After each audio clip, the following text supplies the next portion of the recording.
안녕하세요. 2020년 9월 11일 금요일 아침입니다. 오늘도 하나님 아버지께서 주시는 큰 은혜가 우리와 함께하기를 소원합니다. 기도하시겠습니다. 하나님 아버지, 오늘도 주님의 은혜 보좌 앞에 나왔습니다. 말씀하여 주시고 주신 말씀이 깨달아지고 또 그 말씀에 순종하고 소망이 생기는 그런 시간들 되게 하여 주시옵소서. 예수님 이름으로 기도합니다. 아멘. 여러분, 지난밤에 잘 주무셨나요? 오늘은 예레미야 31장 1절에서 9절 말씀을 함께 묵상해 보기를 원합니다. 오늘은 뉴욕에서 9.11 테러가 일어난 지 18년이 된 날입니다. 우리는 그때 굉장히 큰 충격을 받았고 또 그 충격에서 회복되어지고 있는 그런 과정 속에 있습니다. 또 그런 일들이 다시 일어나지 않기 위해서 많은 노력들을 하고 있는 것을 보게 되죠.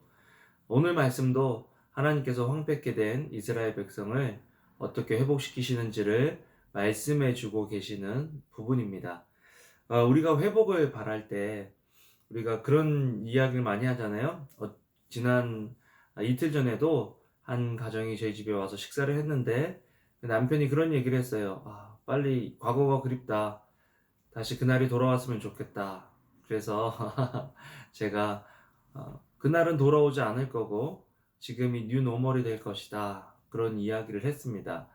여러분, 우리가 회복되기를 원한다는 그 회복이 정말 내가 원하는 그 과거의 날로 돌아가는 것이 회복일까라는 생각을 해봐요. 하나님께서 우리에게 원하시는 것이 무엇일까? 오늘 말씀을 보면요.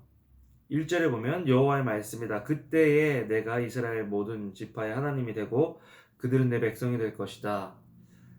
우리의 회복은 우리에게 달려있는 것이 아니라 하나님께 달려있다라는 것을 하나님은 말씀하십니다.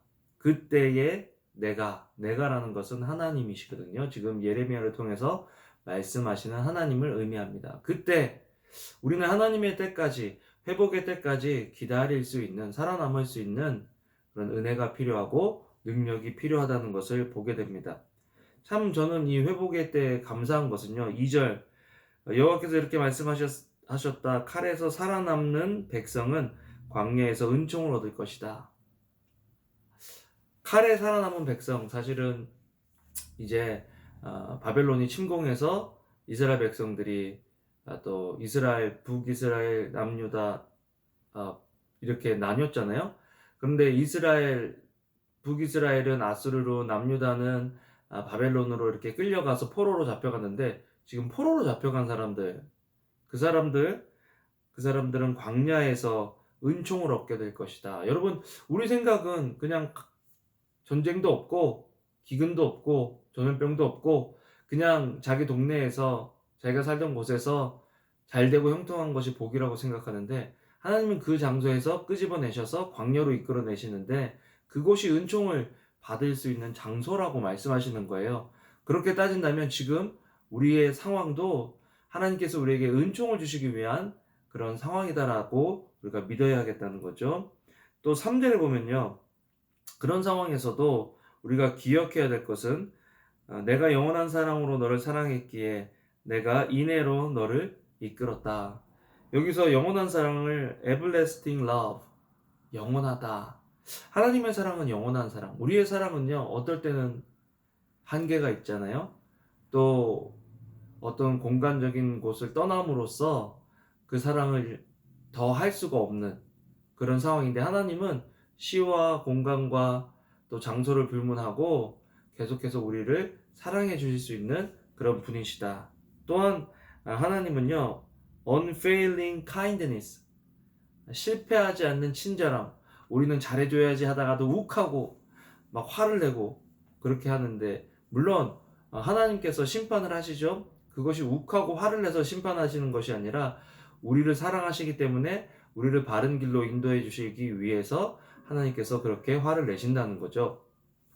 그런데 우리가 기억해야 될 것은 회복은 이전에 했던 것처럼 우리가 우리 마음대로 살고 우리가 원하는 대로 그렇게 살아가는 것이 아니라 하나님과의 관계 회복이 진정한 회복이다라는 것입니다. 6절에 보면요, 파수꾼이 에브라임 언덕에서 말합니다. 일어나라, 우리가 시온으로 하나님 여호와께로 올라가자 하고 외칠 날이 있을 것이다. 예배하러 가자는 거죠. 시온은 예배하는 장소거든요. 예배하러 가자. 회복은요, 예배의 회복입니다. 예배의 회복은요, 하나님과의 관계의 회복의 증거죠. 하나님과 관계가 회복될 때 우리는 예배합니다. 우리가 전도해야 되는 이유는 사람들로 하여금 하나님을 예배하는 그 회복이 일어나기를 소원하는 마음에서 전도하는 거예요. 그래서 하나님께서 원하시는 것은 모든 사람이 하나님을 알기를 원하신다. 그것이 하나님께서 원하시는 것인데, 여러분 지금 상황 속에서 우리가 기대해야 될 것, 회복이라는 것 기억하시고요. 그리고 그 회복의 모습은 예배의 회복으로부터 시작한다는 것들을 기억하시고, 오늘도 나는 하나님과 어떤 관계성 속에 있고 하나님과의 나와의 거리는 얼마큼 있는지 한번 점검해 보시고 다시 한번 하나님께로 돌아가는 그런 우리가 되면 좋겠습니다. 주일날 예배가 있죠? 예배를 위해서 기도하며 준비하면 좋겠습니다. 오늘부터 그렇게 기도하고 준비하면 좋겠습니다. 여러분 오늘도 좋은 하루 되세요. 기도하겠습니다. 사랑과 은혜가 많으신 참 좋으신 하나님 아버지, 오늘도 주님의 말씀 앞에 섰습니다. 주님께서 주시는 말씀은 하나님이 하나님의 때에 회복시키신다는 말씀입니다. 지금 우리가 이런 상황에서 조급해하지 말고 하나님께서 주시는 은총을 경험하고 또 하나님의 영원한 사랑, 실패하지 않는 친절을 하나님 경험하며 살아가는 오늘 하루 되게 하여 주시옵소서. 감사를 드립니다. 예수님 이름으로 기도합니다. 아멘. 여러분 오늘도 좋은 하루 되시고요. 사랑합니다.